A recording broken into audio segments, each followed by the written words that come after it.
Hello, ഞാനിന്ന് വെണ്ടയ്ക്ക fry ഉണ്ടാക്കാൻ പോവാണ്. അതെങ്ങനെ ഉണ്ടാക്കുന്നത് കാണിച്ചു തരാം, വരൂ. അപ്പോൾ ഞാൻ വെണ്ടയ്ക്ക നൈസായിട്ട് കട്ട് ചെയ്തിട്ടുണ്ട്. അതിലേക്ക് വേണ്ട ഇൻഗ്രീഡിയൻസ് മഞ്ഞൾപ്പൊടി, മുളക് പൊടി, കോൺഫ്ലവർ, ഉപ്പെല്ലാം ഇട്ടിട്ടുണ്ട്. അത് നന്നായിട്ട് മിക്സ് ചെയ്യാനാണ്. ഓയിൽ ഒഴിച്ചു കൊടുത്തു. ഇനി ഒന്നും കൂടി നന്നായി മിക്സ് ചെയ്യുക. ആവശ്യത്തിനെല്ലാം ചെയ്ത് കൊടുക്കുക. നന്നായി ചൂടായി വന്നിട്ടുണ്ട്. അതിലേക്ക് ഇട്ട് കൊടുക്കാം.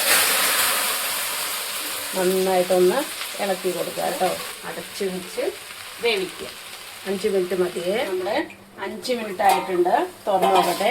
അപ്പോൾ അതിനിടയിൽ 2-3 പ്രാവശ്യം ഞാൻ ഇളക്കി കൊടുത്തായിരുന്നു കേട്ടോ. അപ്പോൾ എങ്ങനെയുണ്ട്, നമ്മൾ ഗമ്മൊക്കെ മാറിയിട്ട് നേരെ നല്ല ക്രിസ്പി ആയിട്ട് വന്നിട്ടുണ്ട് അല്ലേ. അപ്പോൾ ഇപ്പോൾ നമുക്ക് ഉപ്പും മുളകൊക്കെ ഉണ്ടോ നോക്കാം. നമ്മൾ നിലക്കടല ഇട്ട് കൊടുക്കുകയാണ്. അത് ഞാൻ ആദ്യം എണ്ണയിൽ വറുത്തെടുത്തായിരുന്നു. അതിട്ട് കൊടുക്കുക. നന്നായിട്ട് ഇളക്കി കൊടുക്കുക. നല്ല ടേസ്റ്റാണ് കേട്ടോ നിലക്കടല ഇട്ട് കൊടുത്തു കഴിഞ്ഞാൽ. അപ്പോൾ നിങ്ങൾ അങ്ങനെ ഒന്ന് ചെയ്ത് നോക്കണേ. അപ്പോൾ നമ്മളിപ്പോൾ ഫൈനൽ ടച്ചിലാണ്. നോക്കുക കേട്ടോ. കറിവേപ്പിൻ്റെ എല്ലാം ഇട്ട് കൊടുക്കുകയാണ്. തുറന്നിട്ട് കൊടുക്കുക. നല്ല ഇട്ട് കൊടുത്തോളൂ കേട്ടോ. കുറച്ച് നൈസായി കട്ട് ചെയ്ത കറി ലീസാണ്. ഇളക്കി കൊടുക്കുക. റെഡി ആയിട്ടുണ്ട്. നല്ല ഭംഗിയില്ലേ.